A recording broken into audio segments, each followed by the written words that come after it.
Hello and welcome to Fork in the Road. My name is Rusty Gaylord. I am your host. Fork in the Road is a weekly live conversation here on LinkedIn, talking with successful, smart, interesting people about a fork in the road in their own journey, how they got to where they are today. I am very interested and excited and looking forward to our conversation today with Dana Dunford. Dana and I worked together at Apple way back when, and she left in 2013 to go to business school. And so we're going to talk about that. And she is now the CEO and founder of Hemlane, and we'll get to hear about that as well in our conversation. So let's welcome Dana. Welcome, hey, Rusty. Dana. Hi. Hi. So I love also, by the way, the fact that you've got some surfboards behind you, which is like just an indication that there's more to life than everything else that we do. Well, I tell people this is the Hemlane boardroom. When people ask, like, where do you work from? I tell them I work from our boardroom every day. Perfect. And just a hello to Alicia Mercer, who just put a chat message in the chat there. So if you have questions or comments, feel free to put them in the chat and we'll see if we can work them in. But Dana, I want to jump into this fork in the road, which is, rewind back to our days at Apple almost 10 years ago. But Apple was still in the high growth phase, and you made somewhat of a bold decision to leave and go back to business school. And I know a lot of people who contemplate that. So, it'd be great to hear your reflection on how did you make that decision? And now that we're 10 years after the fact, what do you make of it? Yeah. So Rusty, I loved Apple. I was the type of person who, like, on Friday night, if Jim or Hunter was like, "Hey Dana, can you pull this report?" I would cancel my Friday plans just to do it. And so there wasn't actually a lot of people go to business school, I think, because they're lost or they're unhappy with where they currently are today. And so they need to reset. That actually wasn't me. If I were still at Apple, I would love, I'm sure, what I'm doing. I would grow. I would change groups. I'd probably beg to work for you, Rusty, over at Apple. So there was nothing actually wrong with where I was. For me, it was always about really pushing myself and really pushing myself out of my comfort zone, because Apple was very much of a comfort zone where I loved the people I worked with. I was super happy. And so I said two things. I said, one, I like to do things on the side. I like to learn new things. So why don't I just take the GMAT? I'll just go ahead and take it on weekends. I would spend Saturday and Sunday at a library, and I would just study for like 8 hours a day. And that to me was fun. I liked the math problem solving and things like that. I just like to do that stuff. I love the GMAT, like, word of the day, learning new words. And so I said, okay, I'll study for the GMAT, and this will just be something fun on the side. Once I took the GMAT, I remember, much to my surprise, the lady handed the results. She was handing everyone their results. Here's your results. Here's your results. Here's your results. She probably saw me and was like, "Oh, this girl's results are probably," and she was like, "Hey, nice job," and sent me the results. I said, "Oh, this could change things. Like, I could actually go to one of these top business schools with these, with my results on the first test." And so I ended up applying and just saying, "Listen, if I don't get in to one of the top business schools, it doesn't matter. I love where I am." And, I got to learn a lot and take the GMAT. But if I do get in, then let me just explore what's on the other side. And so I got in, and I actually wasn't even sure. I got into Harvard. I wasn't even sure if I was going to go, because I did love Apple. But once I went out there, saw the school, saw the coursework, I said, you know what? I can come back to Apple in 2 years. Like, if I want to, I mean, I might have to beg and be like, "Jim, please welcome me back." But I can always come back. But, going to business school, if I say no now, I'm never going to go. And you never want in your life this, like, what if, like, why didn't I do that? You always want these experiences that are hard to regret. And so I told my team, I sat down and I said, "Hey, I'm going to go to business school. It's like 5 months away. So, like, I will go ahead and do everything you need, help hire someone to replace me. But I've made this decision to go, and, I'll probably come begging to come back in 2 years." And so I think that was like the major fork in the road that actually changed my career path. I do think I would have still been happy at Apple, right? Had I stayed there, but I would have always had this what if, because you can always go back. But if you have this new experience and this new opportunity that you only get once in a lifetime, you kind of have to take it, because if you say no, in 5 to 10 years, you're going to be like, oh, what would have happened if I chose that path? And Yeah. so I think that's important. This is great. I mean, there's so many little pieces of nuggets in here, of takeaways for everybody listening. I mean, number one is that don't make a decision that you think you're going to regret in the future, right? Mhm. When you have an opportunity to pursue it. But I think the other thing is that you created that opportunity, right? You created that opportunity by saying, well, I can go off and study for the GMAT on the weekends and prepare. And so you created an opportunity for yourself that then became something that you pursued by being willing to go outside of your comfort zone, right? Yeah. By being willing to say, well, I'm going to go try this. It's a little uncomfortable, but I'm going to do it. So we were talking about entrepreneurship a little bit before we got started here. And I imagine that also stretches you outside of your comfort zone. Like, how do you balance that, right? Because being outside of your comfort zone at some point can be, well, it's uncomfortable. So how do you Yeah. balance that? Yeah, there's different moments with entrepreneurship. So then fast forward past HBS, I started a company with my co-founder Frank, who's still my co-founder and incredible. The real genius behind what we're building. And entrepreneurship is one of those times, especially coming from Apple, even though we considered ourselves the world's largest startup, wasn't really a startup. It didn't have the same problems that you have at a startup. And so you kind of throw yourself into the deep end, and you are struggling for air and you feel like you're drowning, and you almost feel like there's no way out of it in some moments. And so what I would say is that if you've worked potentially for a startup where it's like 3 to 4 people and you've experienced that, when you go into it yourself, you know what you're getting into. For me, I had no idea what I was getting into.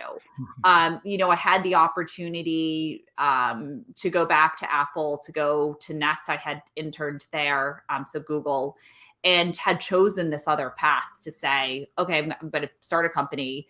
I have no money in my bank account. I spent any of my stock that I had from Apple, I had to sell at like a terrible time because it kept going up, and use that to pay for business school. And so I was starting a company with $0 in the bank account, and in a new industry, as well as with very little training. Like, I didn't have someone telling me this is exactly what you do to build a company.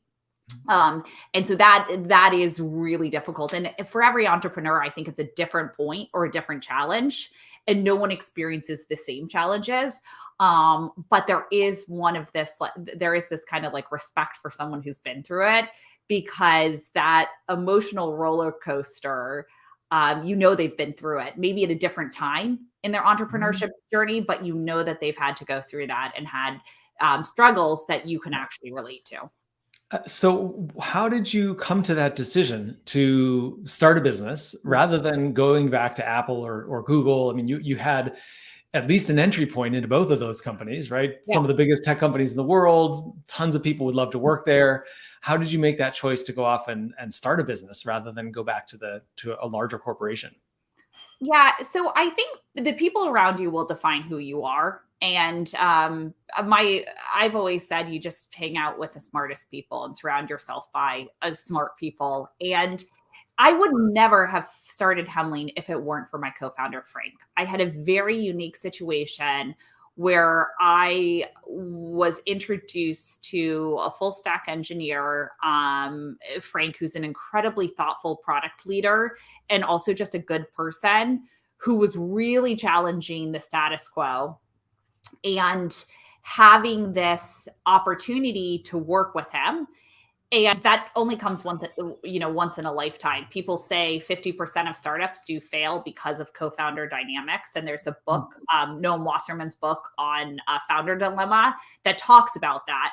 And so it's all about the people. It was one, I had my co-founder, Frank, who was in it with me, where we said, we'll take no salary, we'll jump into the deep end and we'll just see what happens. And having someone that I was working with who I said, this guy's smarter than me, This is the type of person I want to work with. I think that was one. I think the second reason for jumping into the deep end there was my now husband. He was my fiance at the time. So we had gotten engaged. Uh, Besides your co-founder, your significant other is really going to have you choose that path. And most significant others, a lot will be like, well, take the high paying job. Why would you take zero salary and go through this? He came from a family of entrepreneurs. And so he had been there and he knew times were going to get really tough. And even throughout it all at that first stage, but also as we were building Hemlane, there were times I would go to him and say, I can't do this anymore. I'm working investment banking hours. I haven't paid myself in 2 years. I know we're onto something, but like this is pushing me to the limit. And he would say, yeah, but I know you can do it. And no one else is going to be able to do what you and Frank are doing. I know you can do it. And so it's the people like that keep you going. And then I think that the third one was a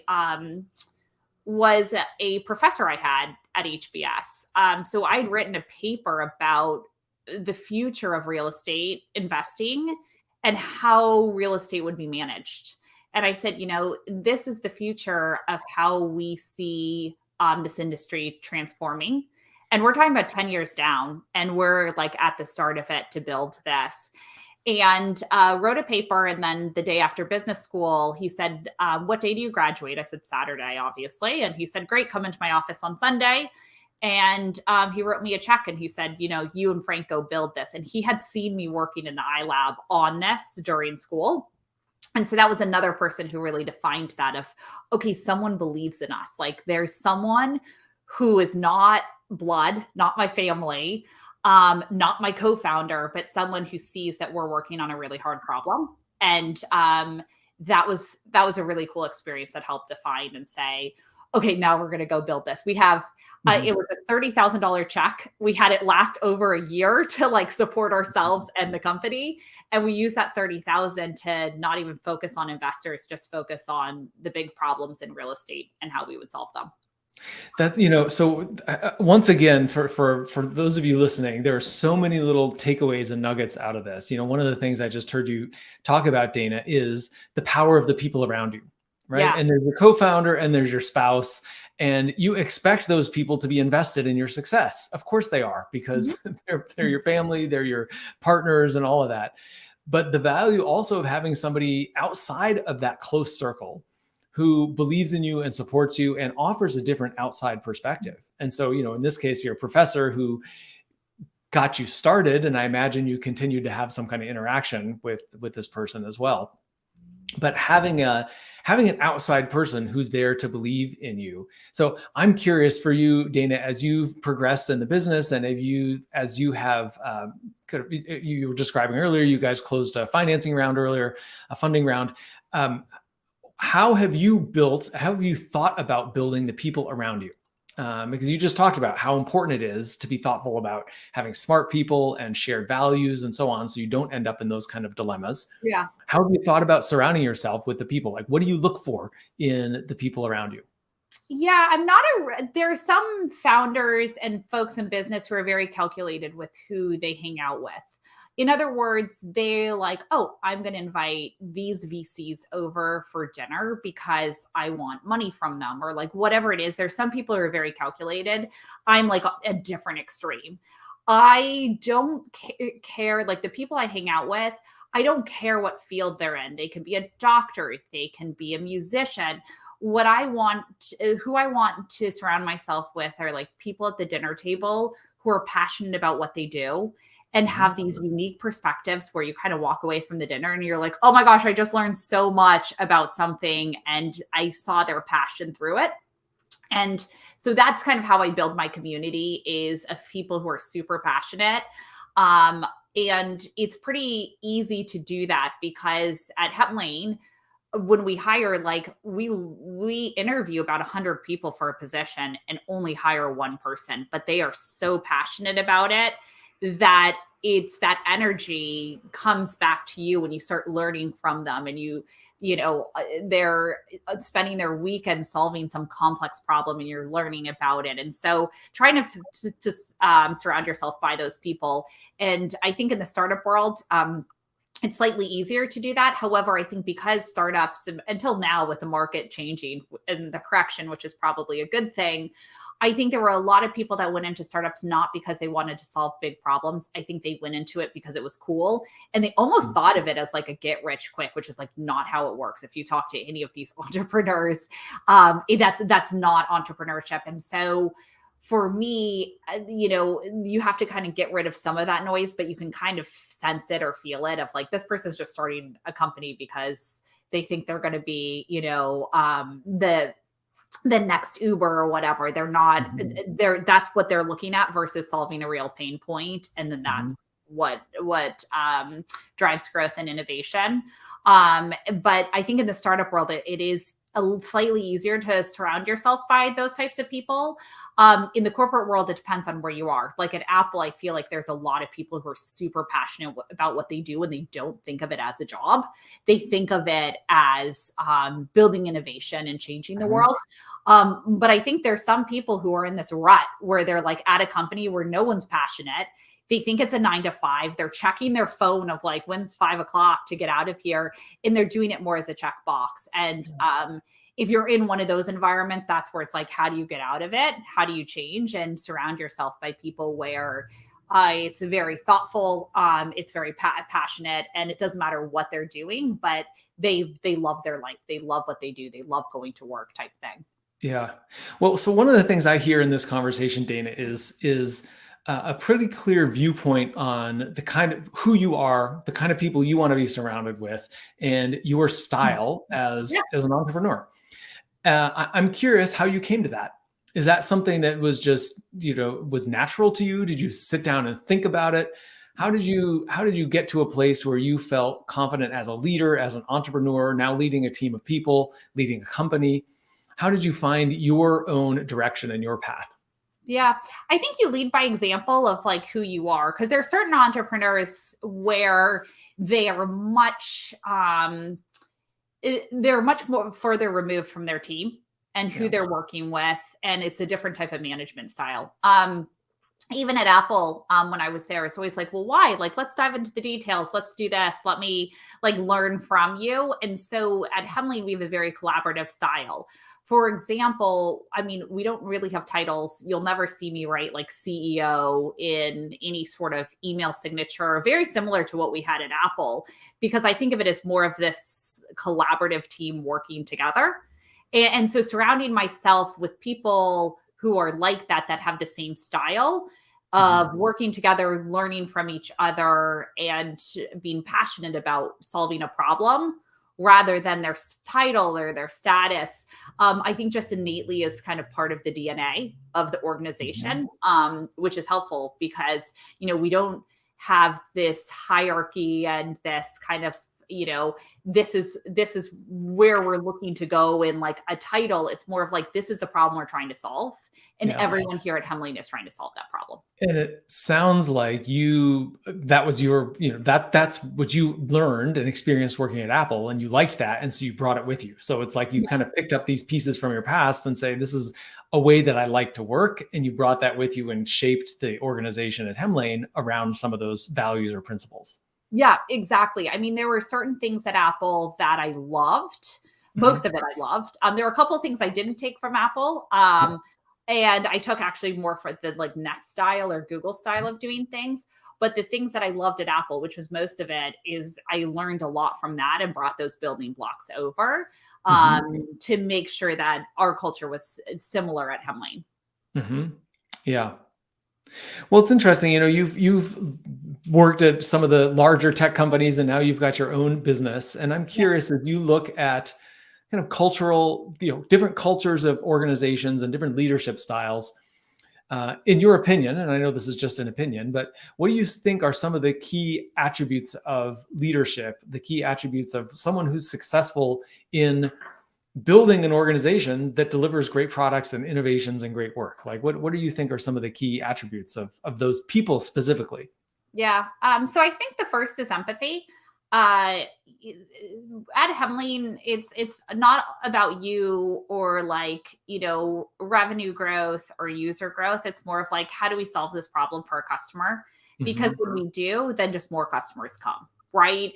And we always did that where it's like people are like, wait, you talk to customers, Dana, every day? I'm like, of course I talk to customers. They're what builds our business. I don't care if they have 1 unit or 50 units. I want to hear from them. I want to know what they like, what they don't like. I want to be really in touch with the customer. And so I think that is one thing with it. The other thing I would say is the passion. Mm. At Hemlane, it's that people care, right? People care because they have some sort of passion for what we're building, and it Mhm. comes in two different forms. One is there's a lot of people at Hemlane who own real estate investments. It's actually like if you do, it's like a really big check box in like the hiring process because you are that customer. You Yeah. know exactly why we're building it, and you have that exact pain point, so you even use our software and our services, and you feel it every day of like what we're doing to solve it. So I think it's that, or just solving complex problems of someone saying, I'm the best designer or I am the best growth marketer and I'm going to solve this problem within this industry. So that would be the other one that I think is big. And then the final one I would say is on the execution side. At Hemlane, I don't care what your title is, everyone executes. Everyone leads by example and does the work. And I think that's definitely part of the DNA that we have. Yeah, I love that. The empathy, passion, and execution. And what I like about that is, empathy and passion are a little bit more like intrinsic characteristics, and execution is like, yeah, but you got to get it done. Yeah, yeah, totally. One of the interesting things that I've seen, not only in the startup world, but like also in the corporate world, you'll see that some of the people who come to you that are all talk, like Yeah. they talk a big game, and then you're like, wait, but they can't get anything done, and then they like try to direct other people to do it, but people don't really believe in that person, and so they're not leading by example, and then the organization just kind of either flounders, or the other thing that happens is that the culture starts to deteriorate in some sort of Mhm. sense of this. Then you have much more of a hierarchy one. There's not this, hey, we all are owners here, we're all doing it, we're leading by Yeah. example. And you see that happen a lot, and I think that's why there are some startups that burn through a lot more cash. Is Mm. I kind of question, is it like that the some of it is like the unit economics don't work. I think some of it is also you're not hiring the right people, and you could cut away 50% of these people and get the same amount done.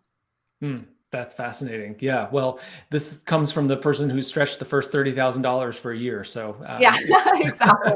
I'll take your word on that. Well, Dana, this is fantastic. Thank you so much for sharing a little bit of your journey and your reflections and thoughts on, this wide range of subjects, all the way from business school to being an entrepreneur to leadership. So super insightful and lots of good takeaways here. So thank you so much. If people wanted to connect with you, learn more about Hemlane, or chat with you personally, what would be the best way to connect with you? Well, because we're on LinkedIn here, you could do definitely LinkedIn, just chat me on there. The other way to do it is my email is probably best. I like don't check social messages as well, like Facebook or anything. So just email me, Dana, DANA at Hemlane.com. That's another great way. I'm faster with email than text message Yeah. sometimes. So. Another thing that you may have taken away from Apple. Yeah, totally. Well, Dana, thank you so much for being here and joining in this conversation on Fork in the Road. Great. Thanks so much, Rusty, for having me.